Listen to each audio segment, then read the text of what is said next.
미래 전기차 시장에서의 시장 권력이 이미 IT 업체, 소프트웨어 기업들에게 넘어가고 있다는 징후가 여기저기서 나오고 있습니다. 결국 기존 독일 내연기관 완성차 업체들은 단순 제조업체로 남게 되면서 단물 빠진 껍데기로 남게 되는 것 아닌가 싶은데요. 독일 유력 경제일간지 한데스블라트가 이런 시대적 흐름에 독일 역시 예외가 아닐 수 없다는 경고의 메시지를 전달하고 있습니다. 이 기사를 위해 조금 시간을 거슬러 올라가 스마트폰 얘기부터 해야 하는데요. 시간 관계상 제가 인용 기사를 언급하지 않고 일단 쭉 설명하겠습니다. 예전 노키아가 시장에서 사라진 이유는 바로 스마트폰으로의 전환이 늦었기 때문입니다. 그렇다고 노키아가 손 놓고 있었던 것은 아닙니다. 당시까지만 해도 세계 최고 핸드폰 공급 업체는 노키아였습니다. 그 막강했던 기업이 시장 점유율을 기반으로 빠르게 스마트폰으로 갈아탔다면 그래도 시장에서 한 축은 지키고 있을 수 있다 생각했던 적이 있었죠. 그래서 노키아는 OS 개발사 신비안을 인수하며 소프트웨어 생태계를 구축하려 했었는데요. 그런데 애플과 삼성의 주도권을 뺏기자 시장에서 살아남는 것이 어려워졌습니다. 물론 삼성도 성공만 했던 것은 아닙니다. 바다, 타이젠 등 자체 OS를 통한 생태계 구축에 들어갔지만 실패했죠. 그러나 구글 안드로이드에 집중해 성공하게 됩니다. 그럼 과거 스마트폰 전환기에 IT 기업의 OS 전략과 결과를 지켜본 완성차 업체들은 지금 무엇을 생각하고 있을까요? 일단 통합형 OS의 개발을 빨리 해야 한다는 것, 그리고 이를 통해 소프트웨어 생태계를 시급히 확보해야 한다는 점, 즉 소프트웨어 중심 자동차 시대가 열린다는 것에 두려워하고 있을 겁니다. 더 주목해야 하는 점은 삼성도 일찍 생태계 구축을 하려고 했지만 실패했었고요. 그러나 빠르게 될 만한 놈, 그러니까 구글의 안드로이드를 빠르게 채택했던 건데요. 즉 삼성은 발빠르게 구글의 세계화에 편승, 스마트폰 시대의 절대 강자가 된 겁니다. 그리고 구글이 사용자들에게 쉽게 스며들었던 이유는 바로 호혜성 때문이었습니다. 물론 이는 결과론적인 얘기입니다. 결과가 나오고 보니 그래서 구글이 세상을 장악했구나 알게 된 거죠. 자동차 분야는 또 다른 모습의 호혜성을 소비자들이 기대하고 있을 겁니다. 이는 소프트웨어 플랫폼 경쟁 시대에 누가 살아남을지 그 결과가 나오기 전까지 모른다는 얘기입니다.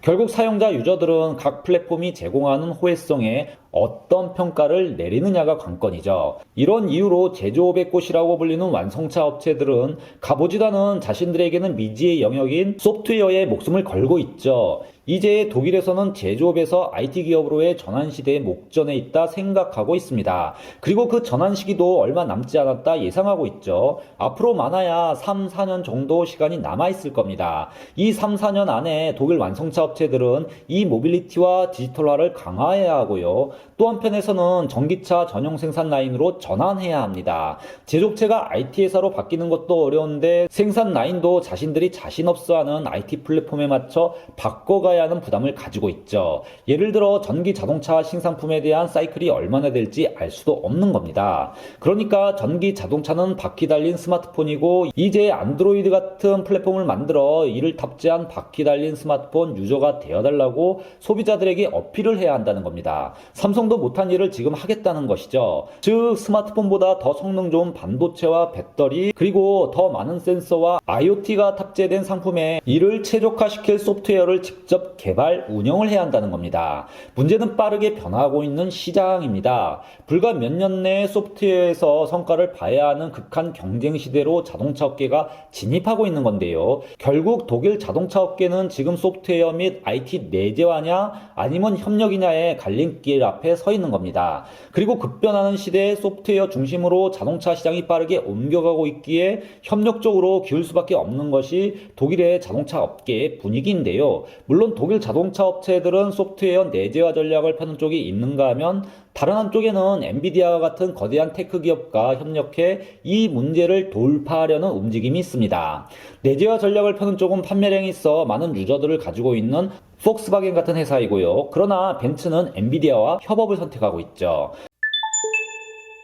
여기서 또 생각을 해봐야 할 점이 전기차 시장에서 가장 앞서고 있는 것이 테슬라인데요. 테슬라의 강점은 차량용 운영체제의 기능이 인포테인먼트를 넘어섰다는 점이죠. 바로 차량 소프트웨어를 통해 자동차 전반을 제어한다는 점이 후발주자와 다른 겁니다. 바로 여기에 기술 격차를 유지하고 있습니다. 하지만 폭스바겐은 아직 이 수준까지는 아닙니다. 폭스바겐은 통합형 OS, VW OS 개발을 위해 그룹 내 소프트웨어 인력들을 하나의 조직으로 통합, 현재 10% 30% 수준인 소프트웨어 내재화율을 2030년까지 60% 이상으로 끌어올릴 계획입니다. 그나마 폭스바겐이니까 이 정도 하는 건데요. 사실 내막을 들여다보면 폭스바겐도 여러 소프트웨어 기업들과 협업을 하고 있죠. 그런데 문제는 다른 독일의 기업들은 더 심각하다는 겁니다. 메체데스 벤츠는 상황이 많이 나쁜 듯 보이고 있죠. 결국 소프트웨어로 승부를 봐야 하는 시기가 오고 있는 건데요. 물론 이를 위해 통합 ECU로 자동차안을 새로 개조해야 합니다. 즉 지금의 전기 자동차 아키텍처가 분산된 셀 형태로 조직화되었다면 이를 중앙 집중형으로 바꿔야 한다는 겁니다. 폭스바겐은 이를 해낸 것이죠. 중앙 집중형 EE 아키텍처는 70, 100여 개의 ECU를 탑재하고 있는 분산된 아키텍처보다 배선 통신을 단순하게 할 수 있고요. 자동차 경량화와 공간을 전략할 수 있습니다. 무엇보다 전기차는 소프트웨어 기능을 계속 업데이트 시켜주면서 차량 하드웨어를 제어해야 하는데요. 무선 펌웨어 업데이트에 꼭 필요한 기술입니다. 바로 FOTA라고 하죠. 테슬라가 앞서는 부분이 바로 이 통합 ECU OTA 기능입니다. 자고 일어나면 더 좋은 자동차가 되어 있다는 것이 이런 얘기죠. 이 때문에 완성차 업체들은 중앙 집중형 EE 아키텍처로 설계 변화와 함께 소프트웨어 통합형 운영체제 개발에 목숨을 걸고 있는 겁니다. 그러니까 조금 정리를 해드리면요. 이렇게 이제 완성차 업체들은 단순 제조업에서 벗어나 통합 아키텍처로 자동차를 설계하고 제조, 생산할 수 있어야 하고요. 또 소프트웨어를 통해 자동차 성능을 개선시킬 꾸준한 소프트웨어 개발 및 관리 운영이 필요한 겁니다. 특히 자율주행차 시대로 들어서면 그 의미는 더 커지죠. 결국 생산도 중요하지만 이를 디지털 플랫폼을 통해 운영하는 것이 기업의 성패를 가르는 시대가 된 겁니다. 그래서 자동차 업체가 이제 제조업이 아닌 IT 업체로 변해야 한다는 얘기를 하고 있는 겁니다. 소프트웨어를 통해 꾸준히 자동차 성능을 업데이트 해줘야 하는 거죠. 물론 꼭 업데이트를 해줘야 되는 거냐? 예전 내연기관 자동차 시대를 생각하면 꼭 그럴 필요는 없겠죠. 그러나 전자통신 기술을 적극 이용 테슬라는 이런 상품을 시장에 공급하고 있죠. 이렇게 경쟁 업체가 하고 있으니 엄청난 돈을 들여 일을 해야 하는 겁니다. 그래서 벤츠는 지금 이를 테슬라만큼 한 번에 이 장애들을 뛰어넘으면서도 최고의 제품을 내놓기 위해 엔비디아와 협업을 하고 있는 건데요. 그럼 이 대목에서 전기 자동차 시대에서의 시장 권력이 어디 있을까 하는 질문이 남습니다. 어떻게 보면 엔비디아는 하청업체에 갇혀 벤츠가 오도를 주는 입장이고 엔비디아는 벤츠 없이는 자신들의 기술을 팔 수가 없습니다. 그런데 전기차 시대에 특히 자율주행 시대로 들어가면서 소프트웨어와 통신, IT 등 정보통신 중심으로 무게축이 이동하고 있다는 점, 그리고 이 소프트웨어를 개발할 시간이 없을 정도로 극한 경쟁 환경으로 들어간다는 점을 고려하면 당연 벤츠보다 소프트웨어 기업에게 시장 권력이 있을 수밖에 없습니다. 지금 설명드리는 이 얘기를 바로 독일 유력 경제일간지 한데스블라트가 독일 자동차 업계는 자립성을 위협받고 있다는 제목 기사에서 주장하고 있는데요. 매체는 2022년 2월 17일 독일은 디지털화 시대 초기 간과했던 실수에 대한 거대한 비용을 지불해야 한다는 내용을 보도하고 있습니다.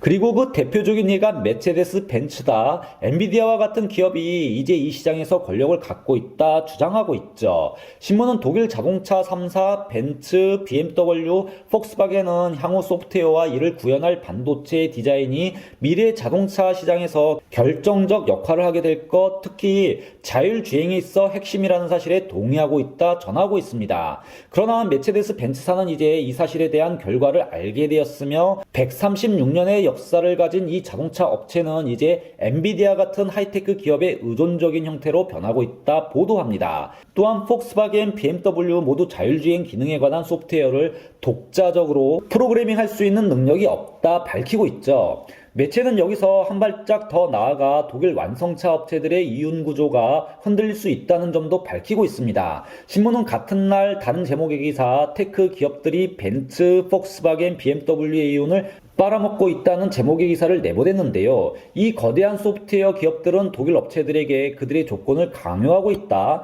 메체데스 벤츠사는 앞으로 자율주행에 있어 벌어들이는 돈 인류로마다 엔비디아와 분배해야 한다 전하고 있습니다. 기사는 이 독일의 완성차 업체들은 오랜 기간 협력 업체들이 납품하는 부품 가격을 결정해왔지만 구글, 아마존, 퀄컴 같은 기업들은 확장하고 있으며 이들 거대 기업들이 차세대 통합 칵핏 시스템으로 들어오면서 다른 모습으로 모습으로 나타나고 있다 보도합니다. 그리고 이 새로운 자동차 협력 업체들은 완성차 업체들의 가치 창출에 있어 기존 납품 업체들에 비해 더 많은 수익을 요구하고 있다. 이에 따라 벤츠사는 자율주행 관련 소프트웨어 판매 시 수익 1유로마다 엔비디아와 나눠야 한다 전하고 있죠.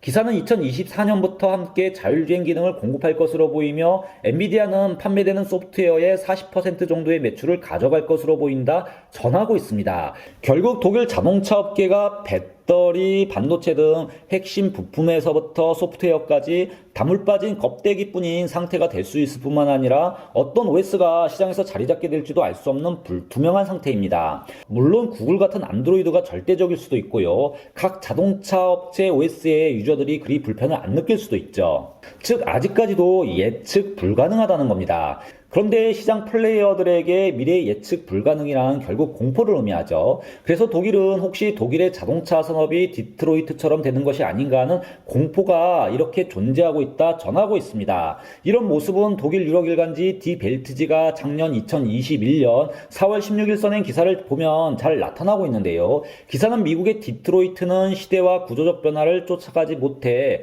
추락한 산업의 전형이다. 과거 수십 년 동안 전 세계 자동차 시장 권력의 중심이었으나 지금은 그림자만 보일 뿐이라고 전하고 있습니다. 당시 디트로이트는 토요타가 만든 새로운 생산 방식과 여러 기술적 진보들이 글로벌화할 때 이에 뒤처졌다 설명하고 있는데요. 그리고 이런 후발주자의 모습이 지금 디지털화에 뒤처진 독일 업체들에게도 나타나고 있다 지적합니다. 기사는 이런 똑같은 두려움을 2021년 독일 자동차 투자가들과 매니저 그리고 노조가 두려워하고 있다. 이렇게 자동차가 전장화되고 디지털화되는 것에 이들 독일 기업들은 힘들어해 보인다. 디지털화 그리고 이에 따르는 트랜스포메이션은 단지 자동차만 하는 것이 아니다. 바로 이 나라 독일의 자동차 산업 핵심 자체가 바뀌는 것을 의미하지만 독일이 이에 준비되어 있지 않는 것 같다 경고하고 있습니다.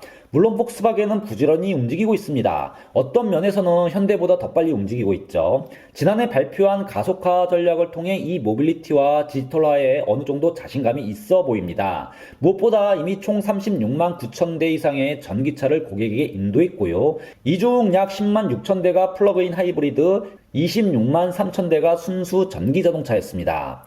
즉 폭스바겐은 2020년 대비 전기차 인도량을 2배로 늘렸고요. 새로운 전기차 3종도 출시했죠. 고성능 라인인 GTX 모델을 포함한 ID4와 ID5 그리고 중국에서는 ID6가 출시되었습니다. 그리고 또 올해 ID 버즈가 공개되었는데 정말 예쁘죠. 또한 5월 사전 판매를 시작으로 가을에 첫 번째 모델의 인도가 진행될 예정으로 이렇게 본격적으로 전기차 시대 진입 준비를 마쳤습니다. 여기서 고객에게 인도된 차량이 중요한 것은 자체 개발한 소프트웨어로 서비스할 수 있기 때문입니다. 디지털화에 있어서도 중요한 이정표이기도 하죠. 즉 지난해 폭스바겐은 무선 소프트 업데이트 OTA를 제공하는 최초의 양산 자동차 업체가 됐고요. 유럽 고객의 차량에는 이미 10만 회 이상의 소프트웨어 업데이트를 설치했죠. 올해 말까지 미국과 중국 등 주요 시장에도 OTA 서비스가 론칭될 계획인데요. 전방위적으로 디지털 기업으로 전환하고 있는 모습입니다. 물론 메체데스 벤츠 역시 과감히 투자하고 있습니다. 벤츠 자체의 운영체제인 MB.OS 개발을 위해 소프트웨어 인력 3,000명을 증원 디지털화에 박차를 가하고 있죠. 그러나 벤츠는 엔비디아와 협력 좀 더 빨리 소프트웨어 강화를 하겠다는 전략입니다. 그리고 디벨트지도 이런 독일 기업들의 노력을 인정하고 있습니다. 문제는 시대에 뒤처진 독일 자동차가 시장의 요구보다 더 빠르지 못했던 것 아닌가 하는 걱정이 크기 때문입니다. 이렇게 독일 자동차 산업 전체가 이 시대 변혁이라는 도전 앞에 서 있는 겁니다. 과연 독일 자동차의 명은 어떻게 될까요? 지금까지 독일어 신문을 읽어준 남자 독신남이었습니다.